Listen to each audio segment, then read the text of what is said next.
Good afternoon, everyone. Welcome to today's webinar, What's Your Big Business Idea? My name is Shauna Cooper, and I'm the director of Benedict College Women's Business Center. I'm excited to present today's session, which is all about transforming your idea into something that is real and viable. No need to worry about what real and viable is. We're going to discuss that a little more in the presentation, but please keep note of that.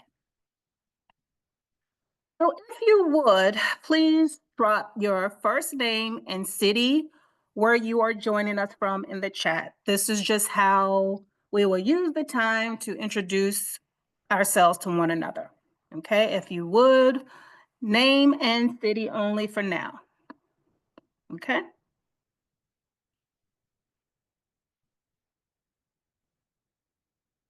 All right, as people is putting that information into the chat, we have one so far, and we have, not including me, about 5 more people that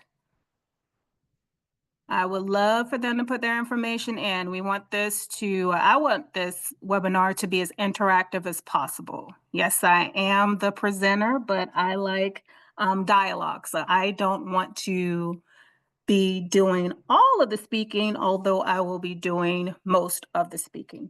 All right, we have 2. Tika, can you tell me who's who's joining us and from where? Hey everyone, we have Fiona from Colombia. Hi, Fiona. I am monitoring the chat. I will be welcoming everyone as they drop it in and letting you all know. Okay, thank you. So far, just Fiona? Yes, so far in the chat, just Fiona. All right, and don't be shy. We got plenty of opportunities to check in later on. This webinar is for you, so I want this to be as interactive as possible. All right. Welcome, Miss Harley from Colombia as well.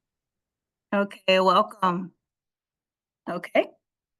Before we dive into the crux of the webinar, I just want to acknowledge that this session is being recorded.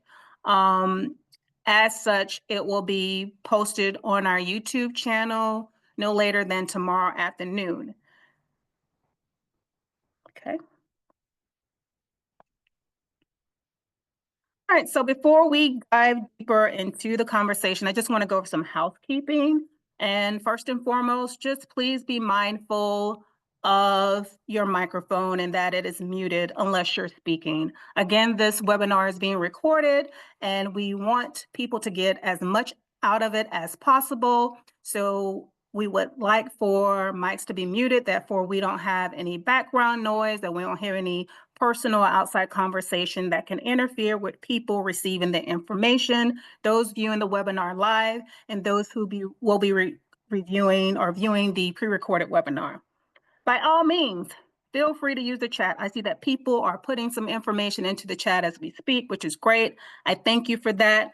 I want this to be an interactive experience where you leave with practical knowledge that you can apply right away. And then lastly, don't hesitate to ask questions. We will have a Q&A session at the end, but in the meantime, if you want to put your questions in the chat box, feel free to do so. I'll try to get to them during the conversation, but definitely towards the end. All right. Lastly, we will be asking if you would complete a brief survey with respect to today's webinar. Kayla is going to post the link in the chat now, just so that you'll have it, and she's going to post it again later on in the webinar. But we really need your feedback so that we will know whether or not the sessions are beneficial to you and what types of information that you would like to receive in the future. We're all about making improvements and enhancements to our programs and offerings so that our clients and prospective clients will gain the most out of it. Okay, so who we are. Benedict College Women's Business Center was launched in September 2020 during the height of COVID. We exist to help entrepreneurs like you with increase in knowledge, resources, and strategic support to help entrepreneurs aspiring entrepreneurs and ambitious business owners start, grow, and sustain successful businesses. And we're going to talk about why that is important later on. We believe that starting a business is more than just having a great idea. It's about having the right support system, education, and connections to turn that idea into something that is meaningful and that lasts a long time. Our mission is not about just helping businesses start, but also about helping them thrive, navigate challenges as with COVID, supply chain demand, so forth and so on, seize opportunities, and drive real economic impact within their communities. You being here, it means that you're serious about taking the next steps, and the WBC is elated to be a part of your journey. Without further ado, some of them you've heard from. I just would like to take the time to introduce our staff. You know who I am. Kayla, who's next to my image, she is the administrative coordinator. She helps keep our programs running smoothly behind the scene, and she also helps to manage client data. Tiffany Burns, who's next to Kayla. She is the manager of business development and client support.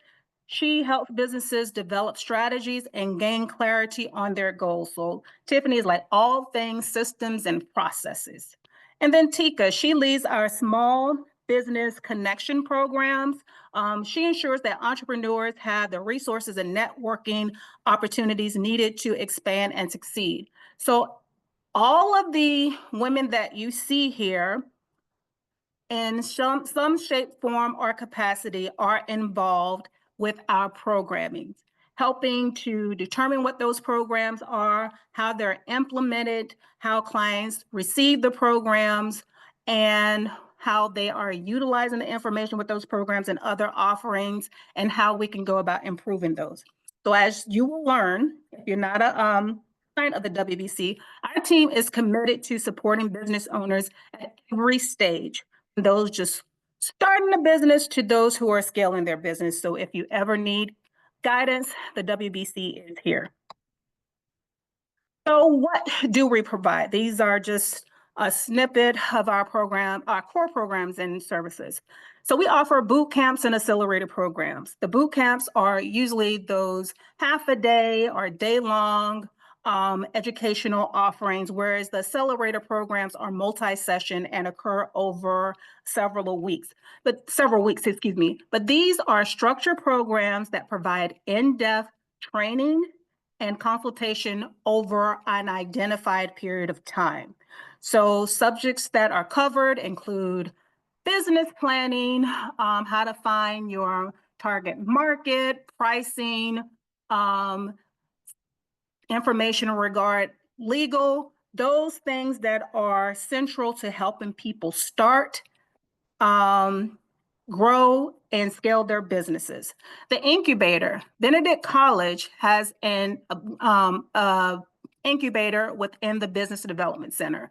So there is the Women's Business Center and the incubator. And the incubator affords business owners an opportunity to rent offices at below market price, which is the great offering to members of the business community.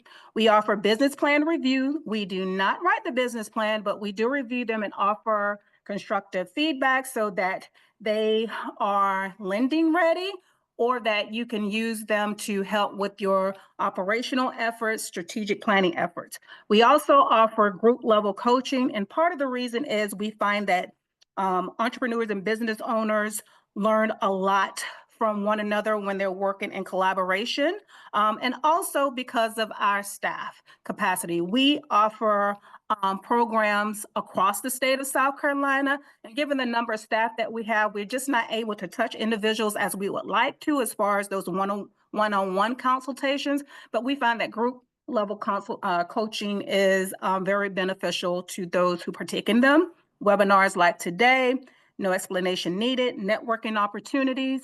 Some of you all have participated in our summit. We have community resource days, just to name a few, and then access to capital. We don't provide grants. We don't provide loans, but we do provide opportunities for our clients to interface with those parties who may be in a better position to offer those things. Lastly, before we get into the subject, let's talk about our clients. Our clients are all for-profit businesses, pre-venture, early stage, and growth stage. We do not provide, our programs do not provide how our programming is set up. We do not offer services to nonprofit organizations, although there are entities within South Carolina that do so, such as SCORE. Okay. While we're here, there are a lot of reasons why people hesitate to start a business. Some don't know where to begin. Others worry about failing. But the biggest reason many people never move forward is they don't know whether or not their idea is strong enough, right?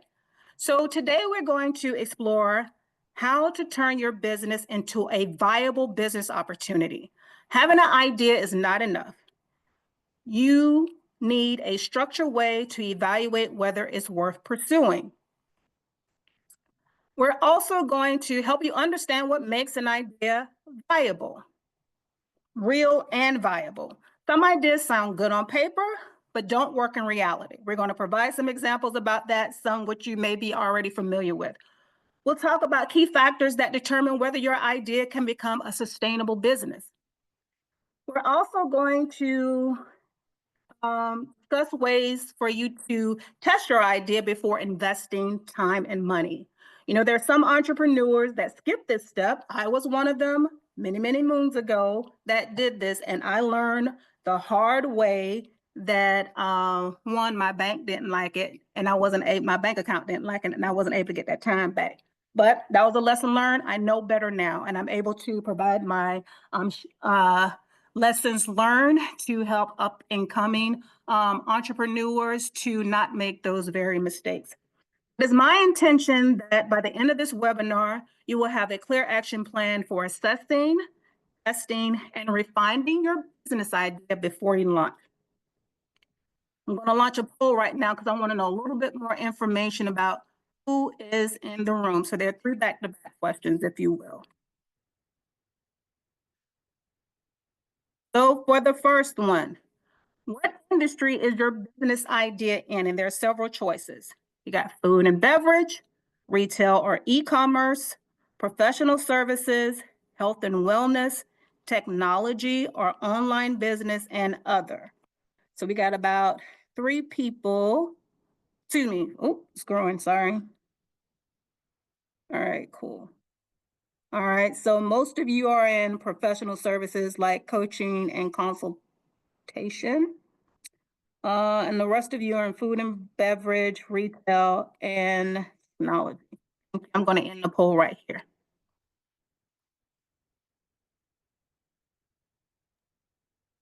We Can you have see the one result? in the chat that is in digital marketing.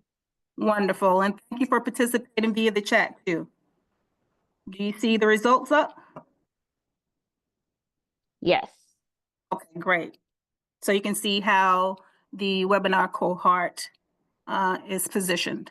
I'm going to launch the next question, and then there's one following that.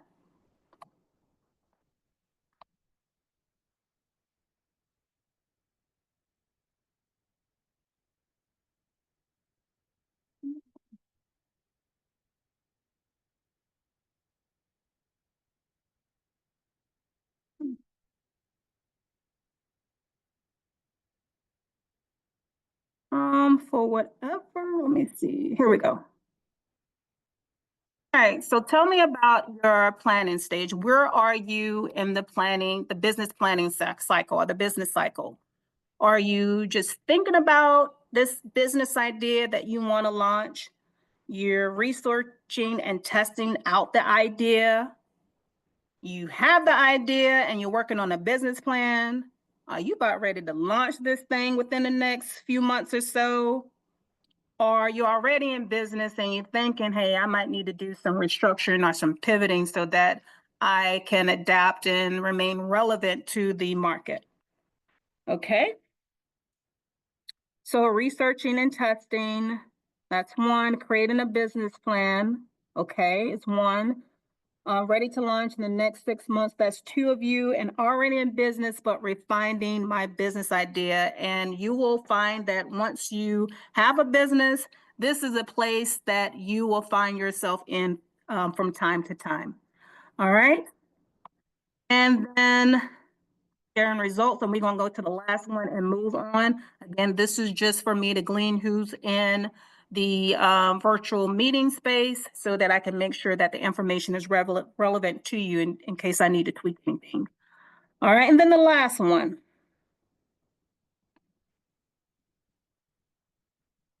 Okay. All right, your biggest business challenge. What is your biggest business challenge when starting a business? Whether you're looking to start a business or you can think back to the time when you were starting a business. Was it that you didn't know if your idea was viable? You had some difficulty finding your ideal target market, funding and startup costs, knowing where to start, or balancing time with other responsibilities, whether it's school, household, you name it. Okay, so the biggest ones are one is balancing time with responsibilities, following knowing where to start, and funding and cost. I'm going to end the poll, briefly share the results, and we're going to keep on moving. Okay. So the power of a business idea. A business idea is more than just an invention, or a service you think people need. It is something people are willing to pay for. By show of virtual hands, how many of you have stayed in an Airbnb or know what an Airbnb is? Okay, how many hands are raised, staff? And if you look at the bottom, you'll see where the key where you can see where you can post emojis at. And okay, I see one. Thank you, Frederica. If Hey, you go, Shauna, yes. we are unable to see your screen. It's frozen. We can't Okay, see the so let's do slides. this. Let's do this again. Thank you. Can you see them now? Wait a minute, it's refreshing. It's moving slowly though. Hold on. Thank you for letting me know.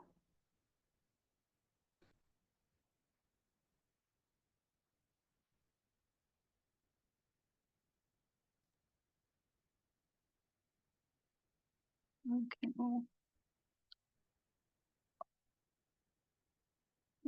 Hold on, let me go back to that.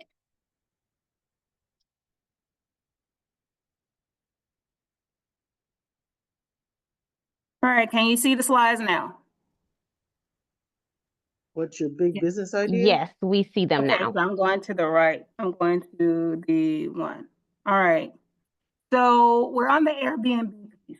All right. So Airbnb is a place, and I'm not trying to insult anyone. I just want to make sure everyone's on the same page. So Airbnb is a business that allows persons that have ownership of a space, whether they're renting or direct owners of the space, to rent their quarters out, a section of their quarters or the full home out to a renter, what a hotel would do, but you would use it for your private residence.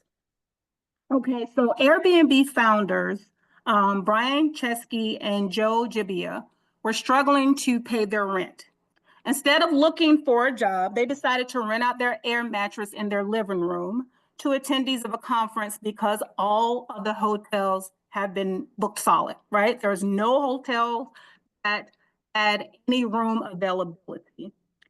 So those without hotel accommodations needed a place to stay. And so that was it. That was their big business idea. Brian and Joe just didn't assume Airbnb would work. They tested it by inviting 3 paying guests into their home. Now, if you hear this idea for the first time, you probably would think, I'm not staying in anybody's home. I don't feel comfortable in it. I don't know these individuals. I just don't want to put myself in that type of situation. But they were able to find 3 paying guests who found some use out of this service. So that was the early validation, and that's all they needed to prove that there was a market for this idea. Today, Airbnb is worth over $80 billion. And check this out. They didn't have from a family with generational wealth. They didn't have this huge financial portfolio to fund their startup. They funded their startup by selling cereal boxes. Cereal boxes. That's how they were able to come up with the money to sell their to start their business. Something as simple as selling cereal boxes. So a real problem is something that people actually experience. It's a pain point, something that's an inconvenience or a gap that exists within the marketplace. Just because a problem is real doesn't mean it's necessarily a valid business opportunity. A valid problem is a real problem that enough people care about, one, and are willing to pay for a solution. So say, for example, you live in a small town where there are about 5,000 people. Some of them complained about there is no 24-hour restaurant for them to dine out. Now, the 5,000 people, only 600 or 12% of them would actually patronize the restaurant at night. Mind you, there are some people who said that we don't have a 24-hour restaurant, we want them. But of the 5,000 people, only 12% said that they will actually patronize the restaurant late at night. So I ask you, is this a valid business opportunity contender? Yes or no? And why you say that?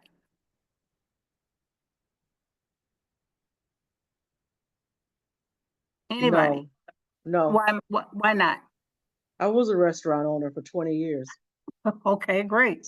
and that is not those odds are not good that you're going to get any business at that time of night. So no, I mean there's too many things that could go wrong and do go wrong, and you're relying on something a population that will never show up. So it's not going to happen. Beautifully said, and thank you so much, Laura. I appreciate it.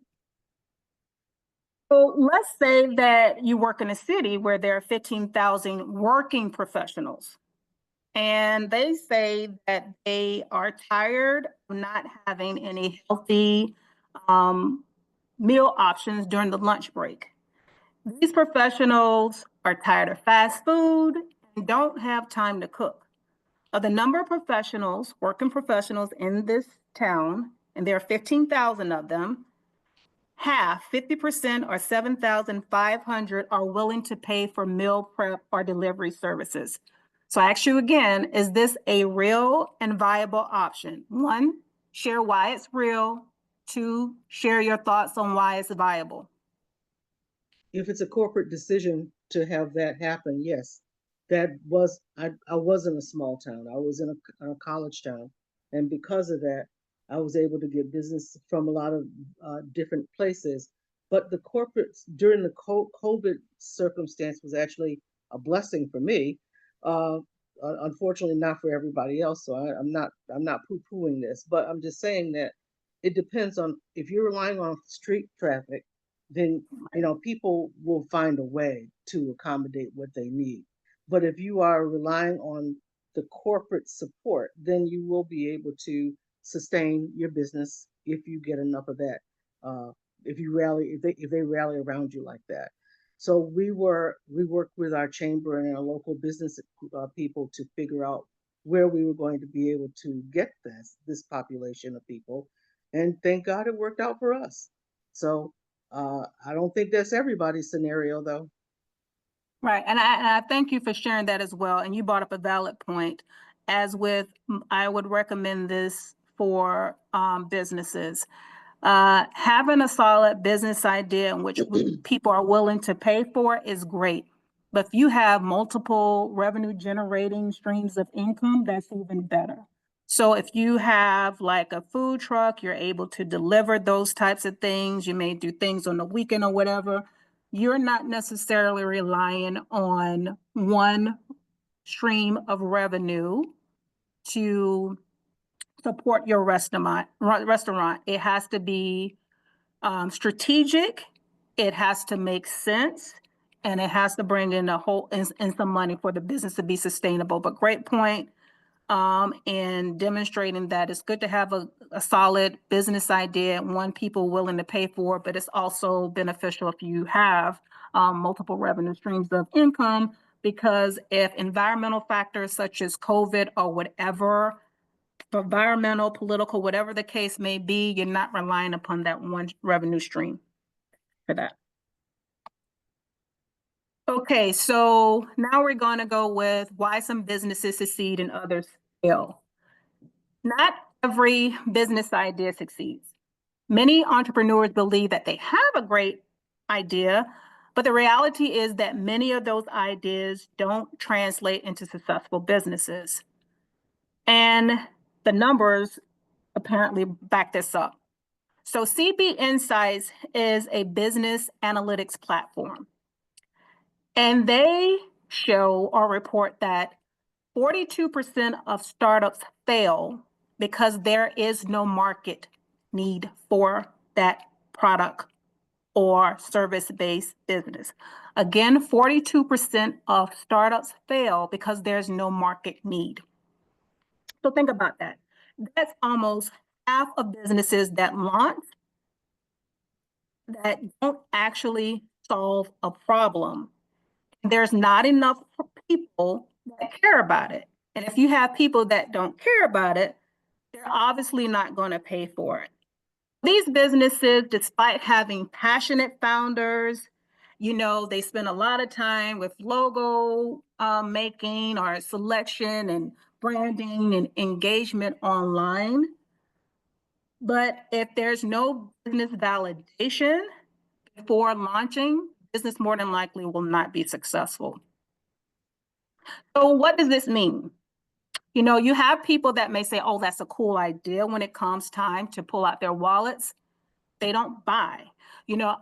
Prior to where I am now, I started out as a candle maker. And so, my first year, I thought everyone was a customer. Did no market validation. I based it upon the things that I like. What ended up happening, I had a lot of fragrance that people did not want. I had a lot of cute things like dessert candles that people say, oh, that's really cool.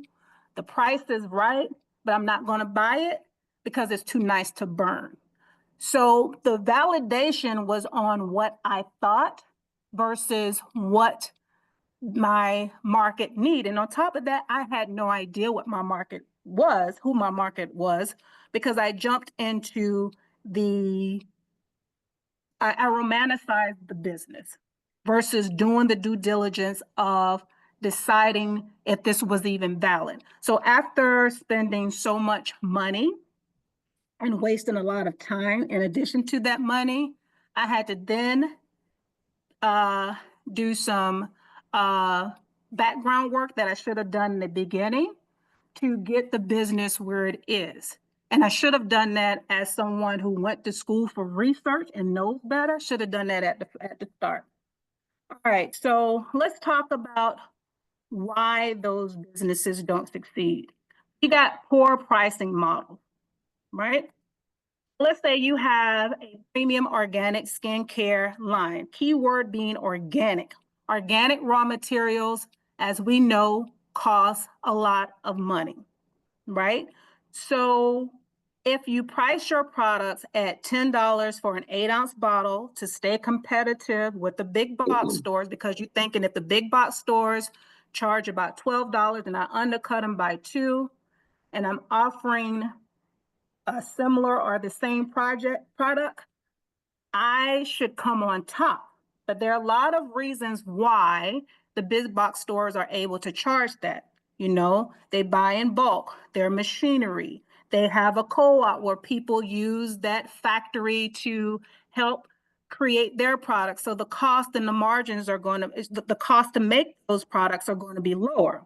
But what that person who's going to undercut the big box store does, as I have, they're not going to be able to cover the labor costs, production costs, packaging, marketing, or distribution expenses. So you'll be losing money at every sale, which is not going to make the business sustainable.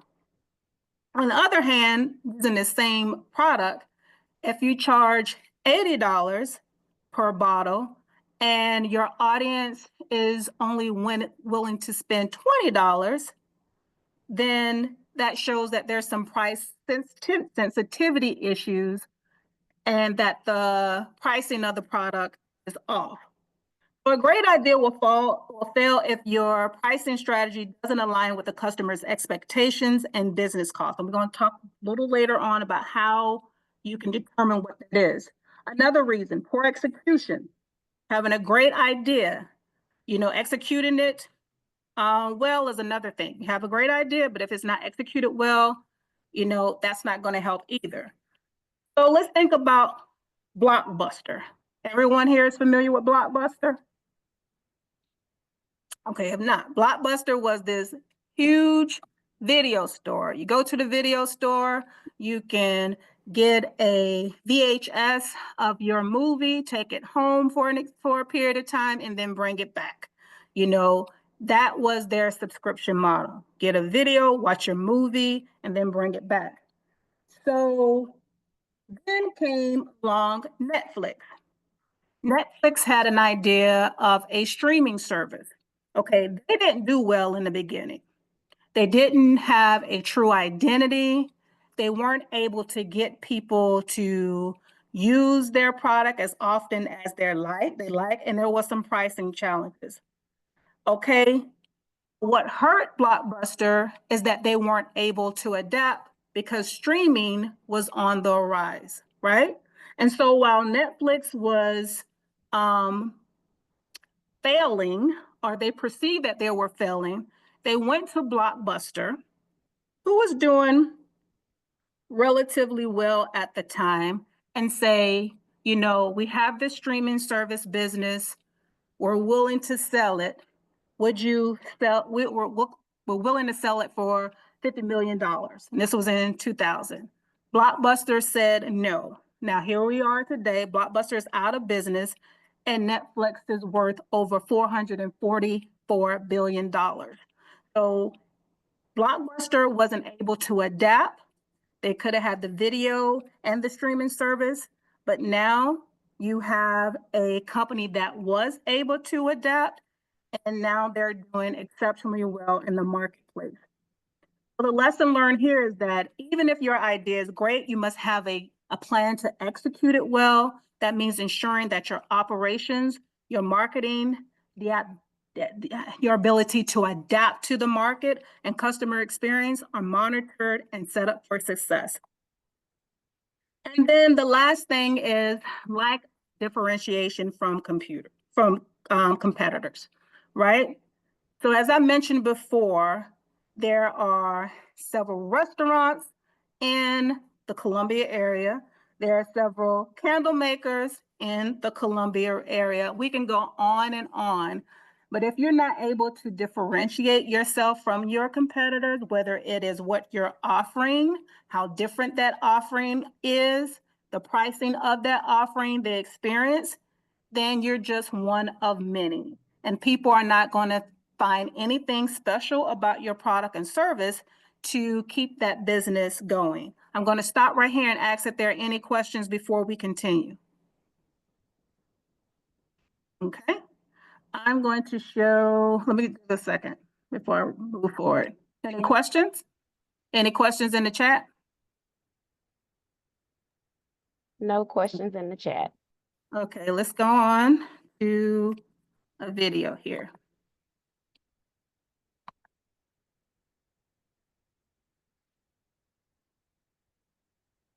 I see the video. Mhm. I'm going to All right. This guy's story has a tragic beginning, but today, he's one of America's richest immigrants. Tope Awatona was born to a middle-class family in Lagos, Nigeria. His family moved to Atlanta in 1996, where he worked at a call center making cold calls for donations while he pursued his degree. After graduating college, he worked in sales at IBM and Dell. Tope tried to launch a dating site and 2 e-commerce websites, but had zero success. But in 2013, Tope was frustrated with his attempts at scheduling a meeting with a group of people. He looked for software that would solve this problem, but the ones available just weren't good enough. So a Calendly was born. Calendly is a tool that helps you schedule meetings effortlessly by sharing your availability with others and letting them book appointments with you. Tope poured his $200,000 life savings into Calendly, which he founded in Atlanta. He even flew to Ukraine during the war to build a minimum viable product with the developers in early 2014. During the pandemic outbreak, Tope closed the HQ in Atlanta to go fully remote. Today, Calendly has over 20 million users worldwide and was valued at $3 billion in 2021. This guy's story has a tragic beginning, but today, he's one of Okay, America's thank you. richest. All right. People familiar with Calendly? No. Okay, so Calendly is an app that you can use to schedule your meetings, whether they're personal meetings or business-related meetings. And so what you can do is set up an account on this app, and you can send a link to, let's just say, a prospective partner or investor and say, I have availability on this date and time. Can you meet me on it? And you can attach the Zoom link in it. And so they automatically get that meeting invitation, and they can add it to their calendar. So as opposed to you putting the calendar meeting on your phone and them putting it on it, you ensure that you both have the meeting time. So it just makes it very an easy to use way, or an easy way to schedule your meetings. That's all. We use this at Benedict College Women's Business Center. When we schedule meetings with our clients, we just send them the link. They can go on our calendar, see when we're available. They can select the date and time, and then we'll get the notice saying that Ms. Laura has scheduled this time to meet with you on Thursday at 2:00. We click on the Zoom link, and then we can start the consultation. So it makes scheduling, which is only one of the features, although the core feature, easy to do. Okay. Keep going back to the first one. All right, do y'all see the screen? Is your idea a viable business opportunity? Yes. Okay, cool. Before an entrepreneur invests time and money into their business, they need to ask themselves these 4 questions. Does it solve a real problem? And we talked about what real and viable are. Does it cause a pain point to your target audience? Is it an inconvenience to them? And then 2, are they willing to pay for it? Every successful business starts with identifying a clear pain point. And it's not just your pain point, it's the pain point of those you wish to serve or your intended audience. If a business idea doesn't fix something or make life easier for people, it doesn't have a market. I would like for you at this time to just quickly share what your business idea is. What is your business idea? We'll give you a few seconds if you would. And if you're thinking about it, that's okay. You can say, I don't know, I'm thinking about several things. If you have something, just drop that in the chat if you feel comfortable doing so. Okay, I see we have one. If someone can let me know what that is. You want us to put it in the chat or talk about it? You can talk about it too. What is it? Well, I'm not going to go into details because That's fine. I really do want an NDA sign. But Okay. I am a sinus sufferer, a severe sinus sufferer. So I've been researching for years. The doctors have tried different things, and I don't really want to go into steroids or any of those other medications because they either cause glaucoma or they cause kidney or liver issues, which of course nobody wants or needs. So the doctors have even considered breaking my face and rearranging the sinuses because it's not positioned so that there's good drainage.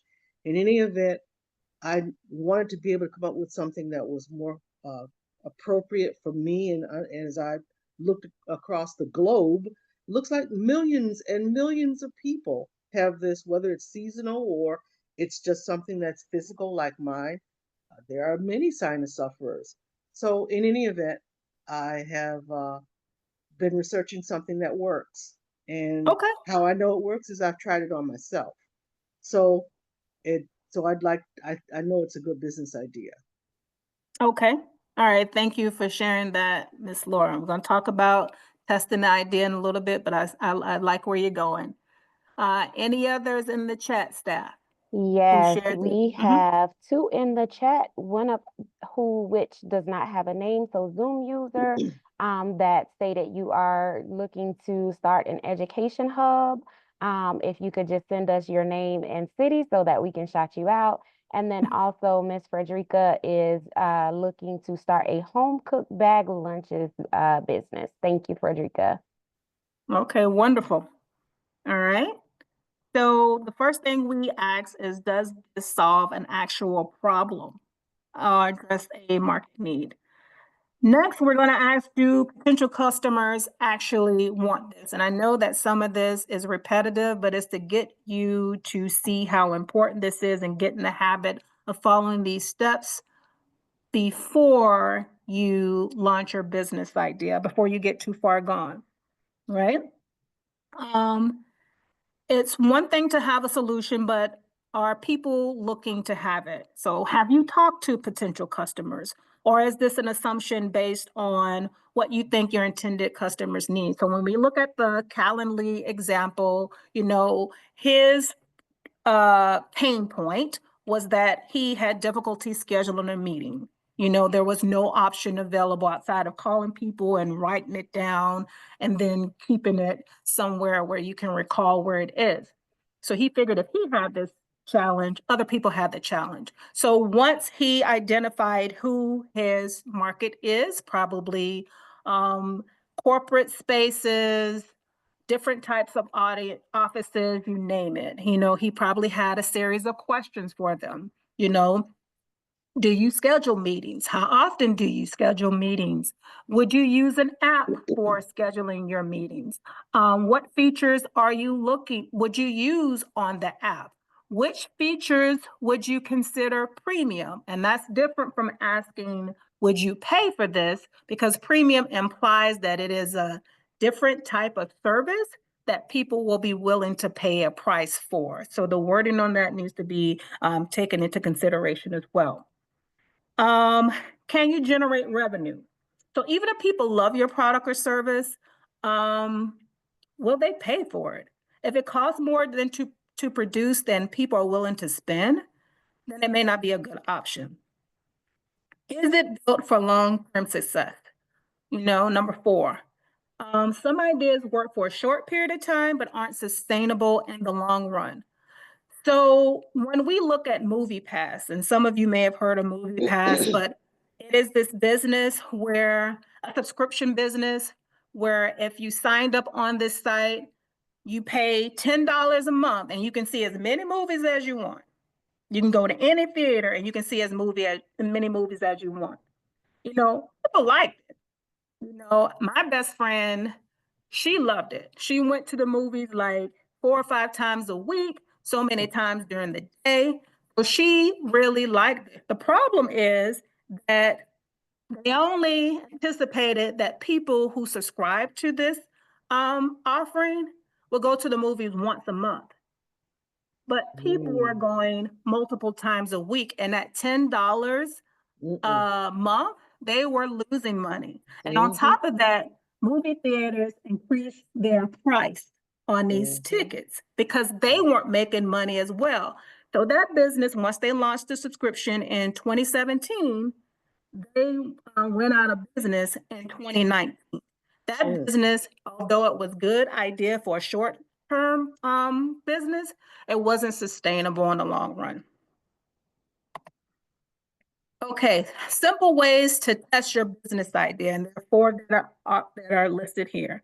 Concept testing, prototyping, landing pages and pre-sales, and competitive research.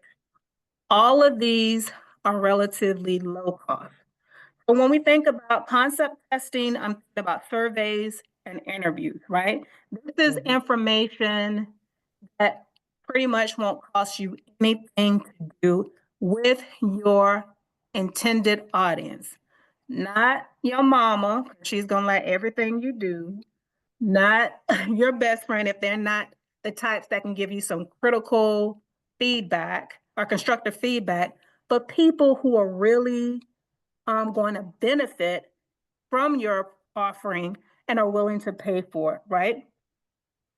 So when we look at, like surveys, so you can use Google Forms, you can use Zoom, the basic account, so you can do focus groups, a way for you to get members or prospective members of your target audience to come on for a few minutes and you ask them a few questions about your business idea, maybe without giving up too much information, so that what you end up getting from them is insight on how you should move forward with your product or offering. They'll tell you all you need to know just by asking simple questions as to what are your thoughts on this product or service? How would you use it? Would you use it?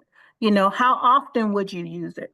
Is there what perceived benefits do you think of, or do you think you would get from this? How much would you pay for this service? Is this a one-time thing that you would use? Do you have any people in your circle who may find this option viable as well? The surveys, the focus group via web is one, via Zoom is one. And then you have surveys where you can ask these same questions as well. With surveys, I do invite you to keep them limited to just a few questions. That may be how you want to start, and then continue do some follow-up either with that same group or with a different group where you can do more extended types of questioning using like a Zoom format. Okay, and with the Zoom format, you can see people, which is different from the survey, you can get actual, real-time body language response from them as well. Do people's eyes light up when you mention different products or features or benefits of your project or product or your services? Like, do they frown when you mention those things as well? But that's a way for you to get some true and meaningful feedback from your audience. Okay. We talk about Zoom, we talk about Google Forms. There are some others that, you can do surveys on as well. Reddit, that's an app, Reddit, and also Facebook groups. This is a way for you to talk to people in a Facebook group who may have as Ms. Laura mentioned, a health ailment. There are Facebook groups for many health conditions. Just dropping in, hey, what are y'all using to treat this condition? Have y'all thought about this?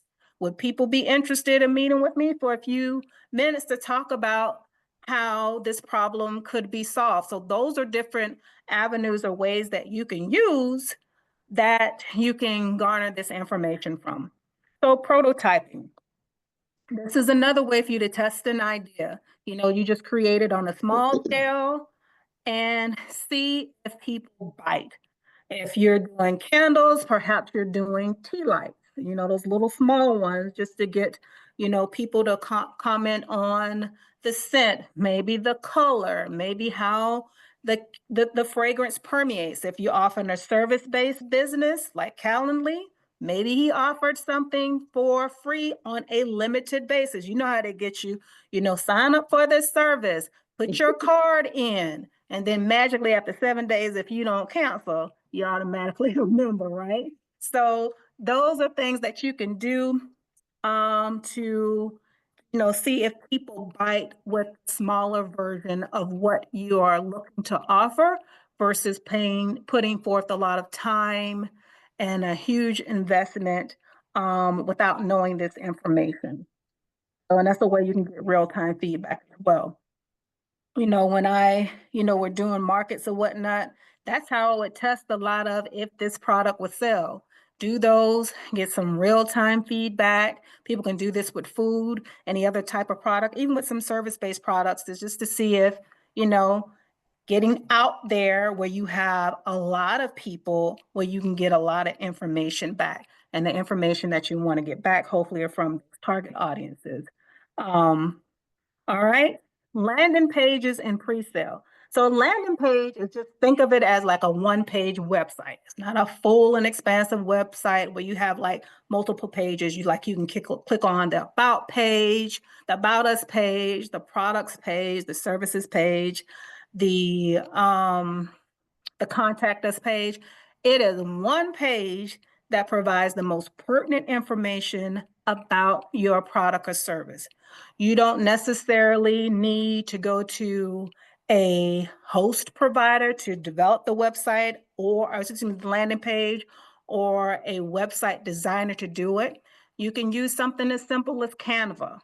Canva is an online app where you can develop various graphics. They have a lot of templates that are already available. You are just, think of it as a PowerPoint slide, right? But when it shows up on your screen, it looks just like a website page where you're scrolling down, right? So you have the template, you're just putting in your pictures and your text. It makes it so much easier than understanding what what coding is, how to do it, going to YouTube University, spending so much time trying to figure that out. But it's just a simple way of doing it. You can either use their domain, which is free, and the domain is like the www.shauna.com, or you can purchase a domain for like $20 and use just $20 a year or so. But the point is, you can create that landing page for as little as no money to as little as $20 a year.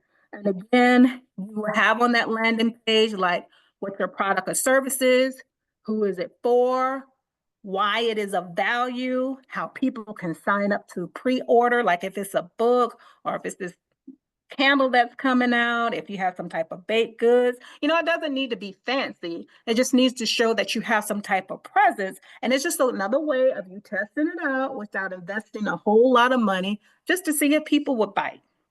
Okay. All righty. Any questions about these three so far? Okay. So the competitive research. All right. This is huge. All right. You have some entrepreneurs that shy away from this step, and that's either because they don't know what to look for, or they feel as though they don't want to copy somebody's idea. I don't want to research this. I don't want to research Yankee Candles because I don't want Yankee Candles to send me a cease and desist order. None of that. Okay. What you're doing is seeing what has worked in the past and what has not worked. All right. It's a way of, think of this way. If no one else is doing what you're planning to do, that could be a red flag, right? Which is why competitive research is important. While being the first in the market sounds exciting, it often means one or two things. It can mean that there is truly a gap in the market and you're on to something. It could also mean that others have tried it before and have failed because there wasn't a strong enough demand for it.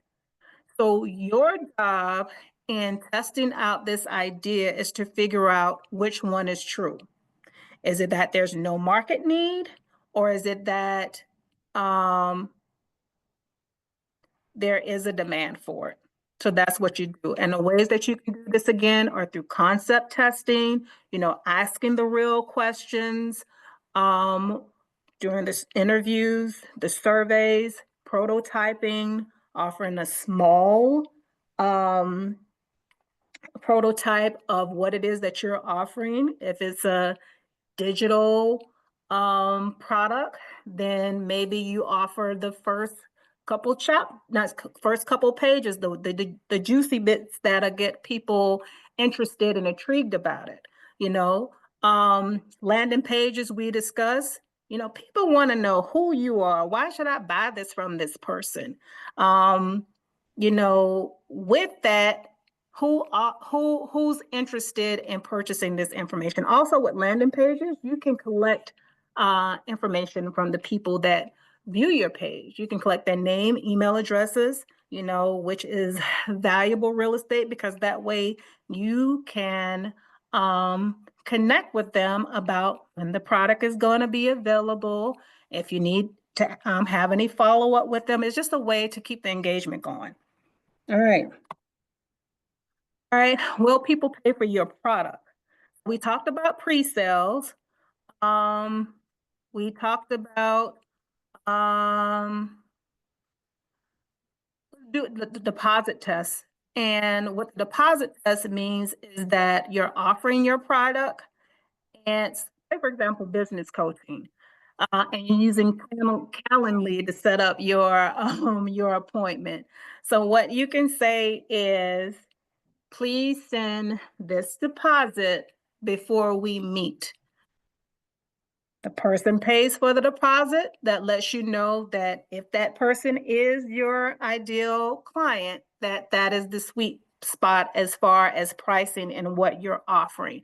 If you got quite a few people who are not, then you need to look at your pricing and your offering, or if you're even reaching who you desire to reach. Okay.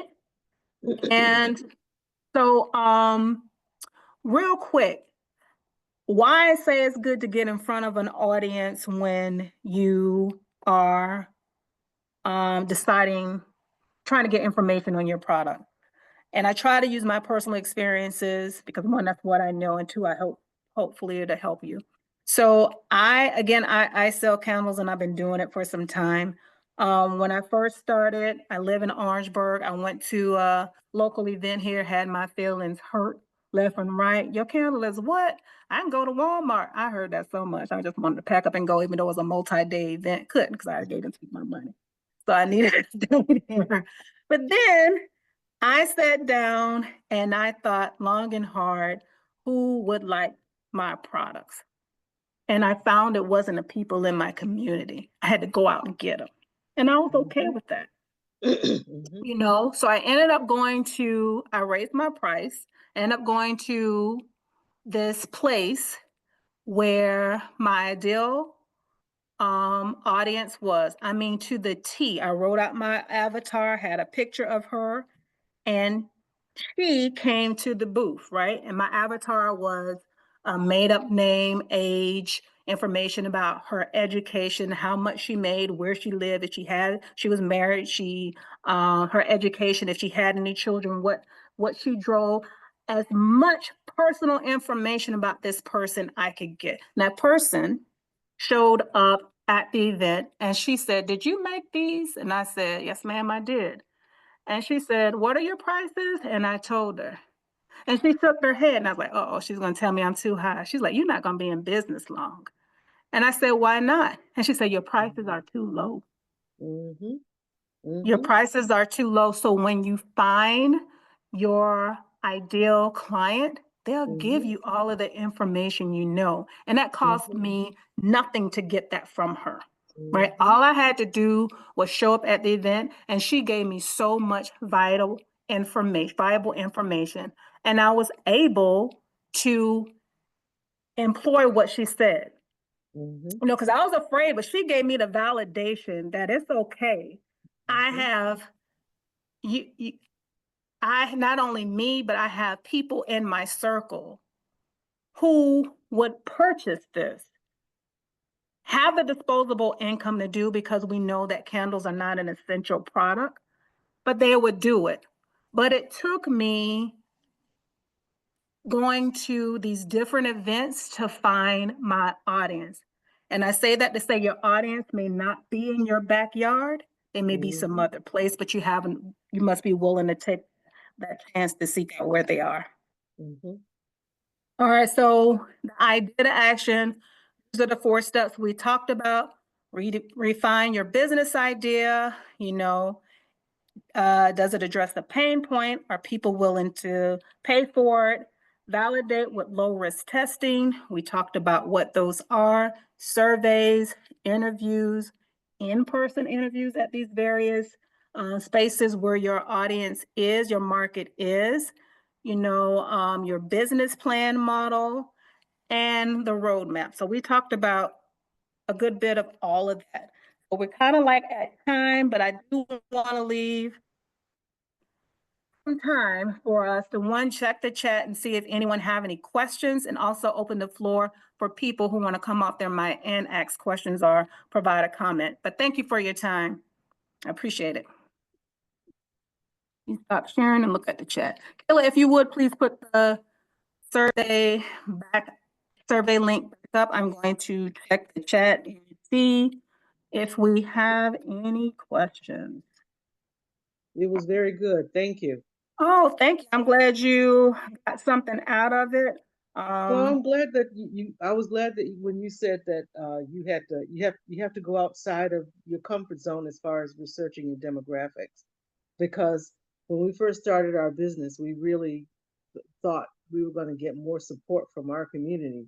It didn't work that way. We had to go into a very different setting, and that's where the Lord, where we found success. So Mhm. it's a good thing to be able to let go, and don't be afraid of being willing to put yourself out there and not letting yourself be a secret. It's You're trying to make money, so you have to you got to be willing to let people see your face. So it's a good thing. Absolutely. Thank you so much. I appreciate that, Ms. Laura. I'm putting in our contact information in the chat. We will be having a boot camp, which will be about 4 hours for just an extended version of this. It'll come with a workbook or whatnot, just more time on different stages of this, more information as well. I will send that information once the date becomes available. It will happen at our Business Development Center, which is across from Benedict College's football stadium. But hopefully this won't be the last time that we see you all. We look forward to continuous relationship with those in attendance. Again, the link to the survey is in the chat. If you would please, please, please fill it out so we'll know how we're doing and what we can do better. We appreciate that. And the video will be on our YouTube channel tomorrow. I'm going to email all that have registered. So if you want to watch the replay, you can. All right. Yes. Thank you for your time. I hope you have a good rest of your day. Be safe. Thank you. Everyone.